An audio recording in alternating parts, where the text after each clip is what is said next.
industry's most wanted. Hey, what's going on, man? It's your girl, Misty, aka Tampa Mystic, and we are back with another episode of the industry's most wanted docu-series live at ARC Studio, shot for shot behind the lens. And look, I got my homie One Way on the check-in. What's going on? What's going on, everybody? Hey, appreciate you taking some time with us. You out here in the A right now, working hard. And then networking, you know. You know, you just wrapped up a video shoot. How'd that go, first and foremost? It was a good experience. We shot it at the Stone Mountain. Okay. So that was the first time there, and it was dope. Yeah, that's what's up, man. It made sense. So look, you know, we just, right now is our time to really just talk and, you know, get to know you. I know you got a journey and a story. Right. You know, so where are you from originally? So I'm from Camden, New Jersey. Okay. I'm from Jersey, South Jersey. Did you grow up mostly in Jersey? I spent my whole life in Jersey. Some in Philly, but most in Jersey. All right, so let's talk about that. You know, some people may have never been there, or maybe they've only passed through there. You know, give us life growing up in Jersey. Jersey is like, you know, pretty much any hood, you know, any ghetto. It was kind of rough, you know, and you got to kind of like struggle before you gain success. You know what I mean? So it was like, you know, but it was good to me. I had good parents. I got two parents and four siblings. So everything was. Man, that's a beautiful thing. So you had a great family setting, which is a blessing because a lot of people don't get to experience that. Right. You know, what were some of the things you was into as a child? Like, did you play sports, video games? Was you cutting up, aggravating your teacher? What you was doing? I really wasn't the sports type of guy. Okay. Not in school anyway. That was kind of like when I graduated high school, I started playing sports. Gotcha. But like coming up, I was more the quiet kid. I like fashion. Church. I stayed in church all the time. And, church was a big part of my life. But I pretty much was for me was just music, church, and you know, just regular stuff. Fighting and arguing with my brothers and stuff like that. What was the age difference between you and your siblings? We all a year apart. Okay. Yeah, we a year apart. No, so, I think that's a good thing. All day. Yeah, absolutely. Sometimes breaking stuff in the house all the time. Driving mom and pop's crazy, probably. All day. So let's fast forward a little bit, you know, into your teen years, man. Like, you know, every teen's a little different. Some of them get to play sports, some play video games, some out in the streets running around. You know, in your high school years, what could we catch you doing besides, you know, going to school? I was a band dude. Okay. I played the drums. Oh, that's my favorite instrument. Yeah, so I was a drummer guy, and the twist of it all, I started out singing. So I was in the choir and stuff. I was gonna say, you grew up in the church. You better be able to sing a little something. Yeah. I started off singing. So me and my brothers, we had a little group called Related. So we pretty much 24/7 we was in the house singing, stuff like that. Yeah, that's really dope, man. So at what point did, you know, music become a personal interest for you? Now, I mean, I know you grew up in the church and you were singing in the choirs and stuff, but, you know, sometimes that's stuff that you do because it's what you're brought up doing. Right. But you at some point develop a personal interest for music, a personal passion, a personal love. How did that come about for you? I think the love was always there for music. I didn't really start going to the studio and actually start recording until I started hanging around with my cousins. And, to this day, I always thank them. I was like they taxi. Yeah. I was the one that had the car, so wherever they needed to go to the studio, I was like, oh, I got y'all. I'm driving to the studio, and then I guess from there, I just jumped on the track and I started recording. But like I said, my parents, my mom, she sung, my sister sung, and my brother's sung, so it was always in us. Yeah, it was in the family. It was just you were destined to do something with music. Right. I don't think you can consider taking something serious until you start putting your own money into it. Man. So that's why I said like around that time when I was hanging out with my cousins and stuff, I was starting to put my own bread. into recording. So that's when I started Absolutely. taking it serious. That's when it becomes a business for you. Right. You know what I'm saying? Like with anything we do, until you, like you said, you would start investing your own money, it's kind of more like a hobby or testing it out. Right. Once you start putting your hard-earned money in it, you're gonna take it serious. You know what I'm saying? Because money don't come easy. Right. We gotta work hard for it. Right. So talk to us about when you first started creating music, you know, versus, you know, what you're doing now. You know, there's growth. Right. Your sounds change. You actually learn how to put music together the right way, things like that. Right.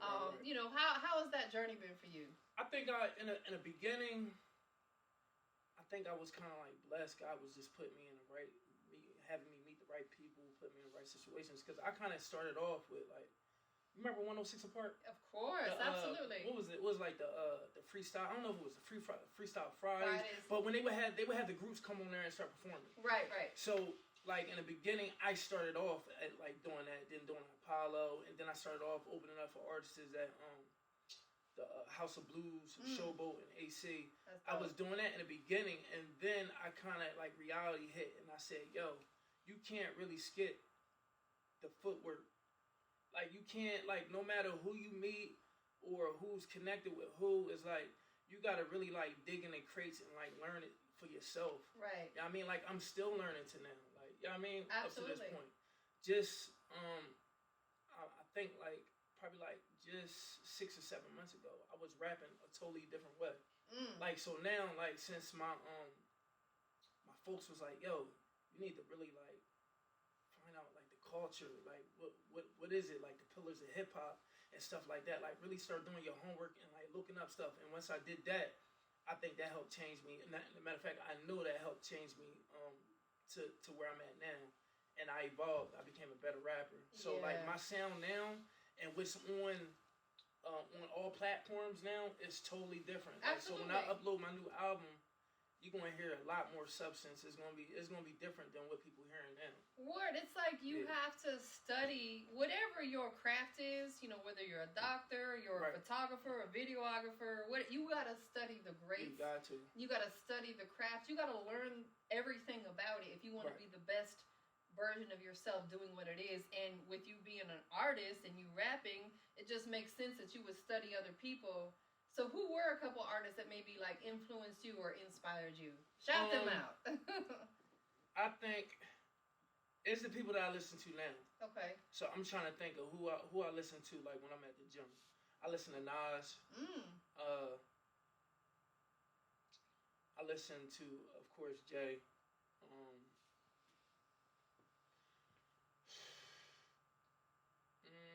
I like Dave East.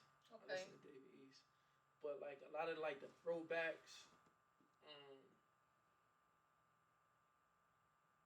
I started like trying to like do homework on like KRS-One, like where stuff originated from. Then that's when I found out like, yo, it didn't even start with a rapper. It started with a DJ. Yeah, right. You get what I mean? Yeah, so absolutely. It's like, shout out to them. Yeah. You know what I mean? So it can get real technical, and like sometimes you gotta revisit what you study. You gotta meditate, because it took so long for me to sit down and learn that, and for me just to read up on it and think I'm going to remember it like that. You gotta keep committing yourself back to going back and listening to it. You feel me? So, absolutely. It's with like anything you do, you have to stay consistent with it. Right. You know, if you're an actor, you gotta read them lines over and over and over again to be able to remember them. Fact, Same thing with your music. It's no different. Because Right. you don't want to get on stage and start performing and forget your words, your lyrics. I did that before. I'm sure every artist I think the has. Greats did it too. I think every artist Right. has, because you're kind of put, in a pressure point. You got a whole audience in front of you. Like, it could become a little nerve-wracking. You know what I'm saying? And like, not only that, when you first starting off, like a lot of people, they're not lucky. They're not lucky enough or blessed enough to have a team. right. Like today, I was running like I'm big on time, and I came late to that. That's why I apologize, because like today I was running around, I had to do the video shoot, I paid this for this person, I had to make sure they was here, or this and this and this and this and that. So it's like when you doing all that, it's hard for you to even sit down and have enough time to practice your own material. Right, let alone have a meal or anything else. Right. So, and I didn't eat yet. So, you know what I mean? You ripping and running. I'm gonna go eat. So let's talk about, you came to Atlanta, you're shooting videos and stuff, let's talk about that a little bit because I want to bring people up to speed. They know where you came from, they know your upbringing. Let's talk about current right now. Like, what are some of the things you're working on right now? I'm working on I guess you could say an album. Okay. You know what I mean? At first it was like, sometimes you kind of like struggle with your next move because you struggling with your own thoughts, then you struggling with the fact that other people think that you should be doing this and this and this and that, but it's not no guaranteed way how people get on. Like everybody get on in different ways. You know what I mean? Like you might have one person. I think I seen an interview with Russ, and he said that he was dropping material every this and this and this and this and this and this. And then you got another person that might drop a single and tour off of that single. I don't know if I was watching an interview with Walker. And I don't know if he said that he dropped. I don't know. Are you familiar with his come up? Not really. All right, yeah. But some people they'll drop a single and then tour and then drop another single and then tour. So it's like different for everyone. Right. So it's like, damn, what should I do? Because right now it's like a lot of people don't know who I am. You know what I mean? So it's like, hey, we about to make it real for me, baby. Yeah, we gotta make it happen. So it's like, seeing that, I'm not out there. At the moment, the way that I want to be out there is like, what should I do? What's the next move? Should I drop a single or should I drop an album? So in the past, I was just that single guy, right? And I don't think that it happened as fast as I wanted. Evidently, it hasn't. So it's like, all right. So this time, I'm gonna drop a whole album, and I'm gonna try to drop another one this year too. Yeah, I mean, look, we're in a streaming era right now, so I think it's okay. At one point in time, it was more like you didn't want to overdo it with putting music out, but now we're in a digital era where people can't move around as much because COVID's still very real. Right. I think it's okay to put more content out. Feed the people right now because if you keep putting this music out, eventually something's gonna stick. Okay. You know what I'm saying? I was gonna ask you what you think. I definitely think just keep feeding the people, keep putting the music out. You know what I'm saying? Right. So what's the most recent single that's out that people can go check out? It'll be like my older material. The last thing I dropped was a record called Pac-Man. So. Which we premiered on the last interview we did. Yeah, but at that point, I didn't shoot the visual. So the visual was kind of, I guess you could say it's fresh. I shot the visual probably and released it probably about 4 months ago. It might even be a little longer. But that's still fairly recent. Yeah. And it's like I have to really, commend you as well because you are not from here, but you still came to Atlanta and you're finding your way around, shooting videos and finding video people. And you pulled up here to ARC Studios and we're doing this interview. That's big because you're not from here. Some artists that live here don't get around to do stuff like this. That's another thing I was struggling with, man. You gotta get out there and see the world. You feel me? And that's another thing that goes back to just the whole culture thing. Like I feel like the hip hop culture it saved me in a sense because it's like I ain't come out here by myself. I came out here with my family. Right. And because I came out here for music, I was able to experience Atlanta with them too. That's a beautiful thing. That's such a beautiful thing. I jumped up this morning, went to LA Fitness because it's like you gotta be in shape. You gotta be. It's a competitive sport, so it's like you can't. For me anyway, because there's some dudes out there that's big and sexy. I guess to some women, and they winning. Right. But for me, it's like I know how I want to be, so it's like. No, listen. As an artist, you got to keep yourself in shape because being on that stage is a workout. It's a lot. You know what I'm saying? It's a lot. It's a lot. What's the very next thing we can catch from you? Are you gonna be releasing a single next, a video next? What's very next for you? I'm gonna release a single I got. It's called Your Story. Okay. I shot that. That's one of the videos I just shot. I shot that yesterday. Who produced the record? Who made the beat?